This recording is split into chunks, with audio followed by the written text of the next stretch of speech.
오늘의 말씀 제목은 개인을 넘어 공동체로입니다. 예손이 그동안 35년 동안 했던 선교는 열정과 헌신을 통해 하나님께 영광 돌리고 많은 열매를 맺고 또한 많은 생명을 권한 줄 믿습니다. 그러면 우리가 예손의 1.0 선교 시대를 뒤로 하고 예손의 2.0 선교 시대에 들어간다면 도대체 어떤 방향으로 가는 것일까요? 그것은 바로 열매와 지속으로 가는 것입니다. 그동안 있었던 하나님의 은혜와 그동안 하나님이 주셨던 열정과 헌신, 그것을 바탕으로 하나님이 우리에게 주셨던 은혜, 이 속에서 하나님이 계속적으로 맺기 원하시는 그런 열매를 만들어가는 것입니다. 새로운 시간표에 선교사님들과 함께 선교 현지에 자립교회들을 세워가는 것입니다. 교회는 성장하는데 한 3단계가 있어요. 선교지에서 처음에는 갓 태어난 교회로 어린아이 같은 영거 처치입니다. 신생교회라고 하죠. 신생아처럼. 그리고 이 신생교회가 조금 성장하면서 자립교회가 되어집니다. 그리고 자립교회는 마지막에 나갈 방향이 선교하는 교회인 것입니다. 그래서 저희가 2.0 시대에 갖고 있는 방향이 있다면 그것은 바로 자립교회들이 되어져야 합니다. 자립은 첫째, 경제적으로 자립이 되어야 합니다. 두 번째는 장로님들이 세워져서 정치적으로 자립이 돼야 합니다. 그리고 세 번째로는 스스로 목회자가 나와서 그 속에서 메시지를 재생산하고 현재에 맞는 말씀을, 하나님의 음성을 듣고 전할 수 있는 영적인 자립이 일어나야 합니다. 그렇다면 제가 중국에서 세웠던 교회는 아직까지 정치 자립 수준까지 가지 못했어요. 영적인 자립까지 가서 중국의 목회자가 나와서 스스로 완전히 자립을 해야 합니다. 예손의 이 선교의 2.0 시대를 제가 함께 돕고 섬기길 원합니다. 그래서 같이 도와드리면서 방향이 있다면 이 다른 선교사님들과 함께 저희가 선교 현지에 많은 자립교회를 세워나가는 것입니다. 그렇다면 그냥 단순히 2-3명, 10명 모여있으면 그 정도는 그냥 신생교회에 불과합니다. 경제적으로, 정치적으로, 영적으로 자립하려면 세례교인이 50명 이상 정도 모여서 있는, 경제적 도움이 전혀 필요하지 않는 그러한 자립교회가 필요합니다. 그리고 예손 우리 중직자 여러분들 걱정하지 마셔야 될 것은 교회 당을 세우는 것이 아닙니다. 교회를 세우는 것입니다. 돈이 들어갈 일이 전혀 없습니다. 선교사님들과 잘 협력하고 그분들과 함께 기도하면서 그분들의 필요를 세워주고 돕기만 하면 되는 것입니다. 그러면 그분들이 현지에 있는 많은 제자들과 교회들과 협력하여서 곳곳에 자립교회를 세워가는 것입니다. 꿈이 있다면 밖에다가 예선교회가 선교를 통해서 세운 현지의 교회들이 1명, 또 1호 교회, 2호 교회들이 계속적으로 나오기를 기대합니다. 그래서 어떤 열매가 맺혀지는 것을 성도님들 함께 목도하시고요. 그 열매가 또 지속적으로 진행되어지는 것을 함께 눈으로 보실 수가 있는 거예요. 그리고 또한 3.0 시대가 되면 어떤 일이 이루어질까요? 그것은 바로 현재 있는 교회가 선교하는 교회가 되는 것입니다. 예를 들면 저희가 세운 중국교회와 예선교회가 자매교회가 되는 거예요. 그래서 또 제3국의 선교사를 파송하는 것입니다. 그래서 또 이제 선교 교회와 함께 제3국에 계속적으로 또 다른 교회들을 세워가는 것이죠. 선교의 꽃은 교회입니다. 교회가 세워지지 않는다면 현지에 일어나는 어떤 사역도 지속이 되어질 수가 없어요. 교회가 세워져야지만 현지에 있는 사역들이 계속 지속적으로 이어집니다. 이번에 선교 대회 때 선교사님들 모이시고 소통하다 보면은 그런 것들이 시간표가 보여지실 것입니다. 선교사님들의 시간표가 보여지고요. 그리고 어떻게 우리가 하나하나 준비해야 될 것인지 하나하나 보여질 것입니다. 그러면 우리 예송교회가 어떤 교회가 되어야 할까요? 그러한 현지에 세워지는 교회의 모델이 되어주시길 바랍니다. 예송교회가 나와야 될 것은 와봐라입니다. 현지의 교회는 세워지는 제자들과 목회자들이 예송교회에 와서 보면 되는 것입니다. 백문이 불여일견이죠. 중직자님들이 모델이 되어주시기 바랍니다. 목자들이 모델이 되어주시면 되는 거예요. 자, 그럼 어떤 모델일까요? 오늘 같이 보이는 모델은 두 가지 얘기하고 싶습니다. 처음에는 흩어진 개인입니다. 두 번째로는 모이는 공동체입니다. 이런 모델이 되어주셔야 돼요. 16절에서 17절의 첫 번째 보면은 한 손으로 일을 합니다. 그리고 한 손으로는 병기를 잡고 있습니다.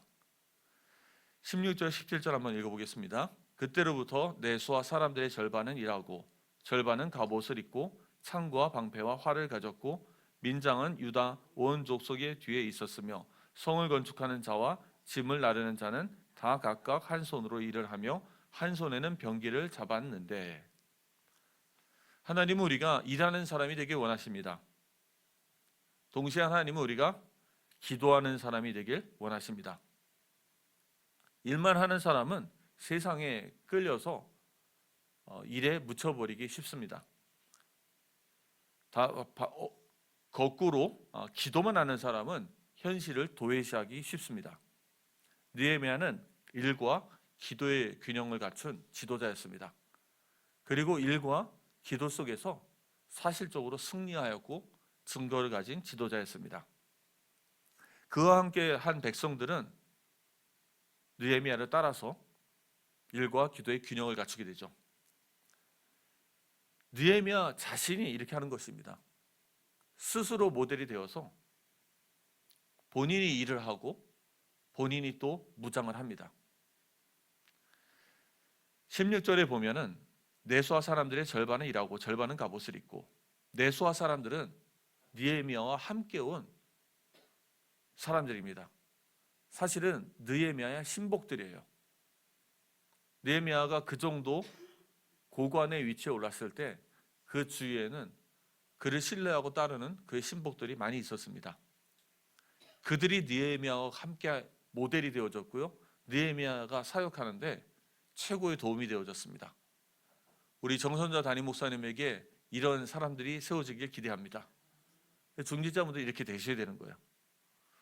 성벽을 세우는 과정에서 외부의 방해가 굉장히 심해졌죠. 느헤미야와 그와 함께하는 수하 사람들이 먼저 모델이 되어집니다. 절반은 일에, 절반은 무장을 하여서 파수꾼의 일을 감당합니다. 그리고 17절에 보면 계속 나와집니다. 한 손으로 일하며 한 손에는 병기를 잡았는데, 모든 성도들입니다. 일을 멈추지 말고 또한 기도의 병기도 놓으면 안 됩니다. 우리는 한 손에는 하나님이 일을 위해서 주신 손이 있습니다. 또한 하나는 기도를 위한 손입니다. 한 손으로는 가정을 세우고 교회를 섬기며 직장에 헌신합니다. 다른 한 손으로는 항상 말씀을 붙들고 깨워서 기도해야 합니다. 일 자체도 매우 중요합니다. 그러나 그 일을 지키는 힘이 바로 기도에서 나옵니다. 또한 기도는 그냥 기도만 하면 안 됩니다. 기도는 우리가 하는 일을 통해서 열매를 맺게 됩니다. 기도만 하고 일하지 않으면 그 믿음만 있고 행동이 없는 죽은 믿음입니다. 가정, 교회, 직장, 모든 삶의 영역에서 일과 기도는 동시에 이루어져야 합니다. 한쪽만 강조하면 균형이 깨지고 결국 무너집니다. 그래서 기도 제목도 추상적으로 하실 필요가 전혀 없습니다. 구체적으로 삶의 문제 속에서 기도하시기 바랍니다.